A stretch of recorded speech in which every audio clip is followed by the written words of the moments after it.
오늘 말씀 우리 함께 봉독하도록 하겠습니다. 오늘 말씀 전도서 1장 12절에서 18절 말씀까지입니다. 제가 말씀을 봉독하도록 하겠습니다.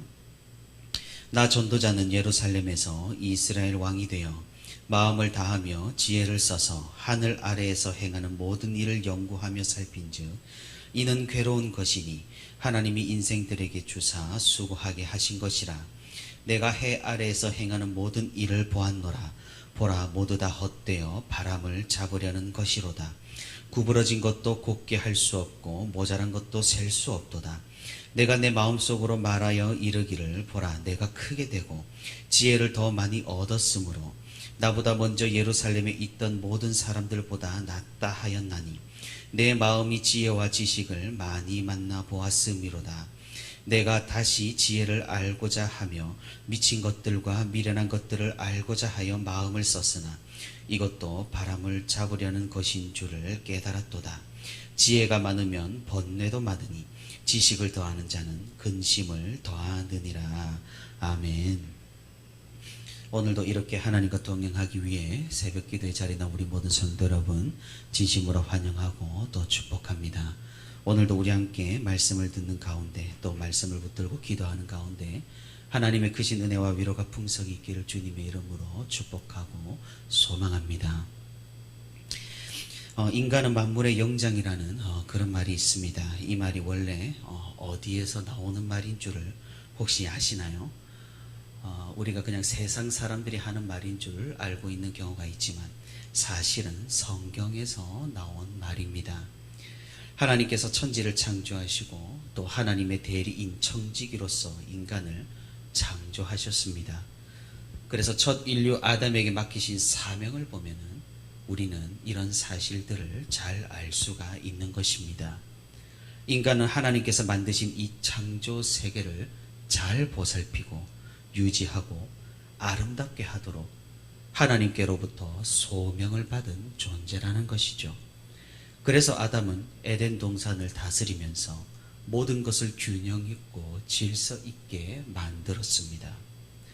이런 사실에 기반하여서 우리 인간이 만물의 영장이라는 그런 개념이 탄생하게 된 것입니다. 그러니 인간이 만물의 영장이라는 이 말은 인간은 하나님께로부터 만물을 다스리라고 소명을 받은 특별한 존재라는 그런 의미입니다. 하지만 우리가 모두 알다시피 죄의 침입은 세상의 많은 것들을 바꾸어 놓았고 변질을 시켰고 타락시켰습니다. 인간이 만물의 영장이면 그리 달라진 것은 없겠지만 죄는 인간을 이기적으로 자연을 이용하고 하나님께서 창조하신 세상을 악용하도록 만들었습니다. 그리고 자기 자신의 역할과 인간의 소명에 대해서도 착각을 하게 만들었다는 거죠.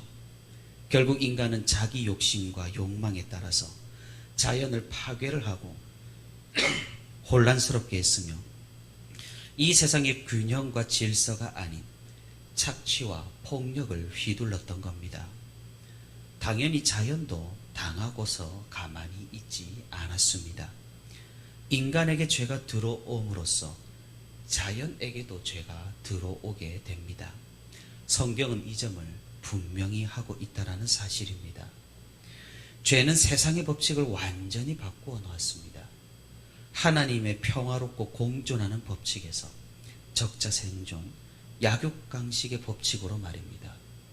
그래서 초식동물과 유식동물의 구분이 생겨났고 식물들은 독과 가시를 품게 되었으며 땅은 결실의 소산을 얻기에 너무나도 힘든 그런 장소가 되어버린 것입니다. 결국 인간은 굳이 하나님께서 직접적인 고난의 역사를 주지 않더라 하더라도 자신의 죄악으로 인해서 이 세상 가운데 고난을 당하며 살 수밖에 없는 그런 존재로 전락을 해버린 것입니다. 이것이 바로 우리가 아는 인간의 타락이며 자연의 변질이며 죄로 인한 오염입니다. 이것을 회복하는 것이 바로 그리스도의 복음이며 마지막 날에는 하나님께서 하신 그 첫 창조의 세상보다 훨씬 더 아름다운 세상으로 회복될 것이라는 믿음이 바로 우리 기독교 신앙입니다. 우리가 자연을 다루는 매체들을 보게 되면 자연 상태의 끔찍함과 삭막함을 목격할 수 있습니다. 사냥을 하는 육식동물과 잡아먹히는 초식동물들, 그리고 자연 상태라며 개입하지 않은 인간들, 먹고 먹히는 관계들, 이용하고 이용당하는 상황들. 사실 인간 세상과 자연 세상은 그리 다르지 않다라는 것을 목격할 수가 있습니다. 하지만 그것이 정말로 우리가 알고 있는 자연 상태일까요? 그것이 우리가 보는 내추럴한 자연, 나이브한 그런 상태라고 할 수가 있을까요? 성경은 그렇지 않다라고 말합니다. 지금 우리가 보는 자연은 죄가 들어오고 타락했고 변질되어 버린 자연입니다.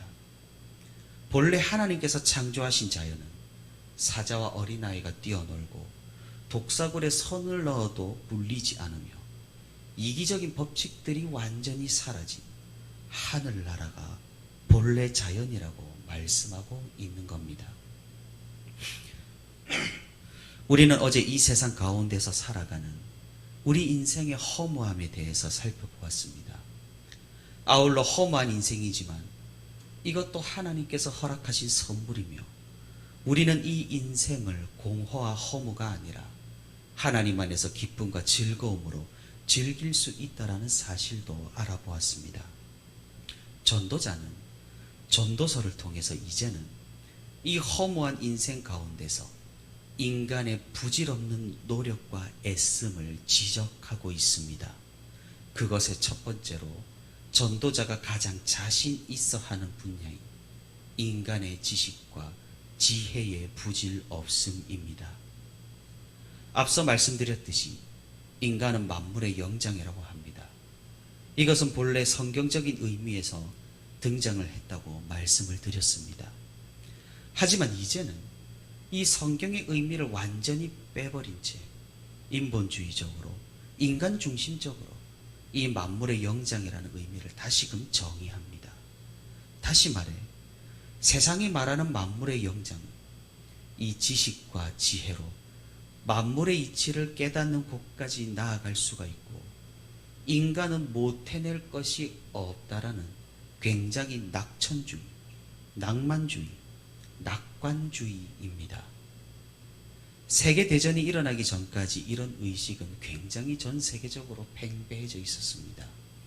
하지만 전쟁과 인간의 잔혹함을 경험한 사람들은 이제 이런 낭만주의, 이상주의를 버리기 시작했습니다.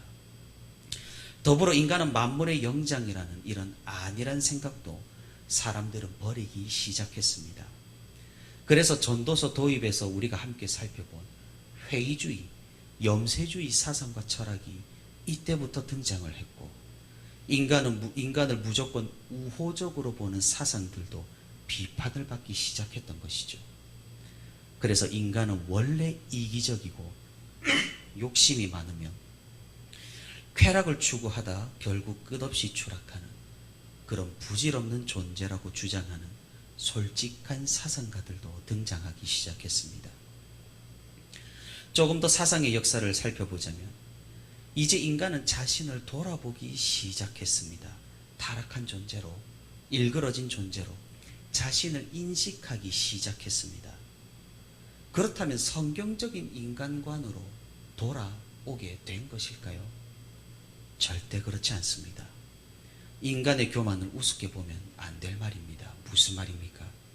성경이 말하는 바 인간은 본래 하나님의 형상으로 선한 존재인데 죄악으로 타락한 존재라고 설명을 합니다. 하지만 현대의 인간과는 그렇게 말하지 않습니다. 우리 인간은 본래 추하고 더럽고 악한 존재라는 인식은 비슷합니다. 그러나 이 추악함과 끝없는 이기성은 인간의 디폴트 값, 기본 값이고 당연한 것이라고 주장하기 시작했습니다. 마치 서로를 잡아먹는 자연이 그들에게 당연하고 기본이 되듯이 말입니다. 악한 행동이 이상할 것이 없다라고 말입니다. 하지만 우리는 이를 극복하고 서로에게 선을 이루며 살아가야 할 그런 가치가 있다라고 가르칩니다. 그것이 우리가 추구해야 하는 선이라고 주장하는 것이 바로 오늘날의 현대 철학들입니다. 비슷하면서도 하나님의 존재를 부정하기에 완전히 다른 주장이 되어버린 셈입니다. 우리는 이런 현대의 감언이설에 주의를 해야 할 것입니다. 이런 현대의 사상과 맞물려서 과학이 발전을 했습니다. 과학은 인류가 낙관주의로 정신이 팔렸을 때부터 꾸준하게 성장하고 덩치를 키우기 시작했습니다. 우리가 과학을 어떤 학문의 한 종류로 객관적인 결과의 집합으로 여기는데 전혀 그렇지 않다라는 사실입니다. 과학도 하나의 사상에 가까운 철학입니다. 왜 그렇습니까? 과학에서도 분명히 미리 절대적으로 전제하는 것들이 있기 때문입니다. 완전히 무에서부터 쌓아올린 데이터들이 객관적인 데이터가 아니라 이미 어떤 부분에서는 방향성을 가지고 있는 사상과 비슷합니다. 그런 과학이 가진 전제는 관찰되지 않고 실험되지 않는 것은 존재하지 않는다는 것입니다. 결과로 입증할 수 없는 것은 옳은 것이 아니라고 이미 못을 받고 출발을 하는 것이 과학입니다. 그러니 존재하는 모든 것들은 검증이 되어야 하니까 물질적이고 현실적이며 물리적이고 현세적인 것이 됩니다. 그래서 과학과 물질주의가 잘 맞아떨어지는 접촉점이 생기게 되는 것입니다. 아무튼 이 과학은 기존 주장에 더해서 새로운 주장을 하기 시작했습니다. 인간은 만물의 영장이니까 인간은 모든 지식을 알 수가 있다. 그러므로 모든 지혜를 섭렵할 수가 있다. 그러므로 인간은 인간의 지식과 지혜로 진리에 도달할 수 있다라고 주장합니다. 다만 과학이 이를 발견하기까지 시간이 조금 더 많이 걸릴 뿐이지 인류 전체는 부단한 노력으로 우리는 최고선에 도달하고 있다. 다시 말해 하나님께까지 도달하고 있다. 다시 말해 바벨탑을 쌓아서 저 하늘 끝에 도달할 수 있다고 주장하기 시작했습니다. 정말 그렇게 보이지 않습니까? 기술과 문명의 발전이 모두 이 과학에 의존하고 있습니다.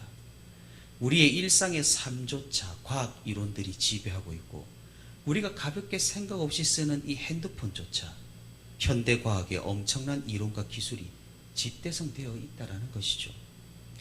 그리고 이 과학은 언제나 그렇듯이 우리에게 장밋빛 미래만을 제시합니다. 기후 문제, 쓰레기 문제, 전염병 문제, 우주 문제, 인구 문제 등 과학과 기술은 언제나 그렇듯이 해결책을 찾아낼 것이라고 말입니다. 하지만 사랑하는 성도 여러분, 이 과학의 한계는 너무나 명확합니다. 그것은 과학은 절대로 책임을 지지 않는다라는 사실에 있습니다. 무슨 말입니까?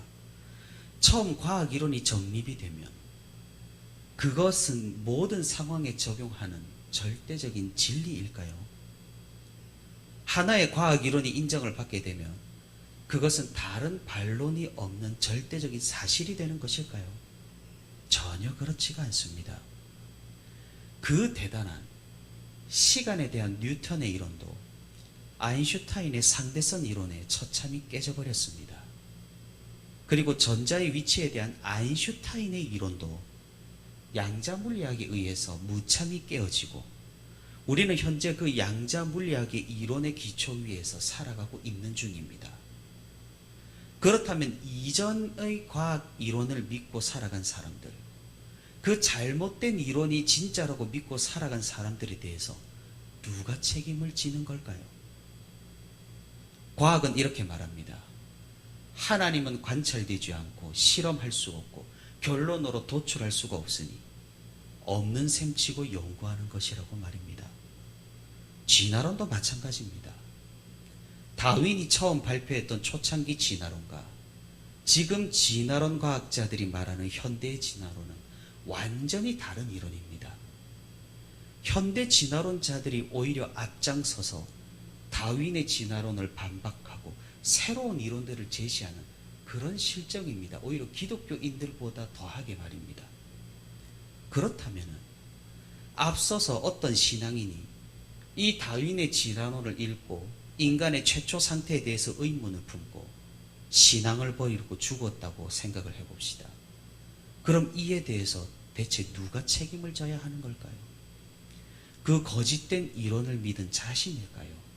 아니면 그 거짓된 이론을 채택한 과학이라는 이 거대한 사상 덩어리일까요? 다윈이 주장한 최초의 진화론은 모두 틀린 이론이 되어버렸는데 말입니다. 이렇듯 과학은 전혀 책임을 지지 않습니다.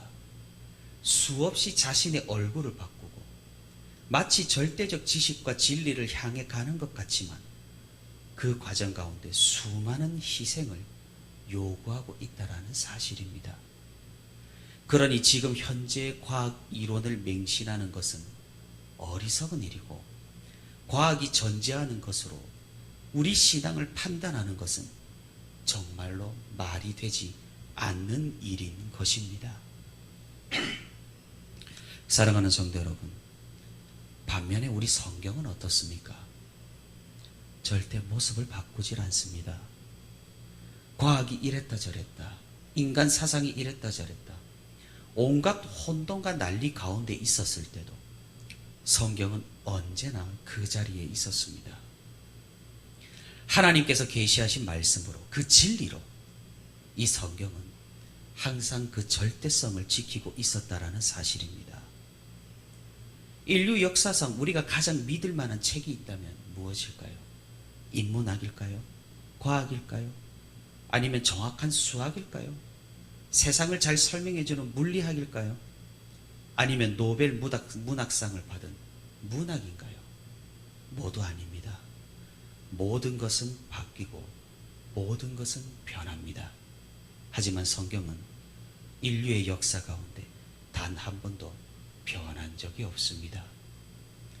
인간의 지식과 지혜는 분명한 한계가 있습니다. 과학도 그렇고 인문학도 그렇고 어찌되었든 모두 상대적이고 불충분하며 완전하지 않습니다. 그러니 우리는 우리의 한계를 설명하고 있는, 우리의 지식과 지혜의 한계를 설명하고 있는 이 전도자의 말을 유심히 귀 기울여 들을 필요가 있는 것입니다. 인간의 한계를 인정하고 하나님 앞에 엎드리라는 이 전도자의 말, 당대의 모든 지혜자보다 뛰어난 지혜자였지만 그럼에도 불구하고 모르는 것이 너무나도 많다라고 고백하는 이 전도자의 말을 우리는 귀 기울여야 할 것입니다.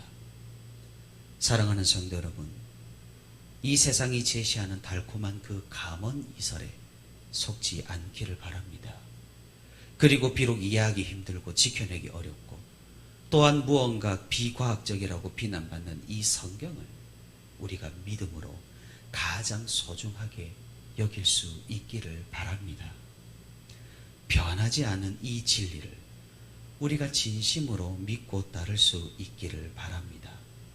모든 것은 변하고 모든 것은 바뀌고 모든 것은 쇠합니다. 하지만 하나님의 말씀은 영원합니다.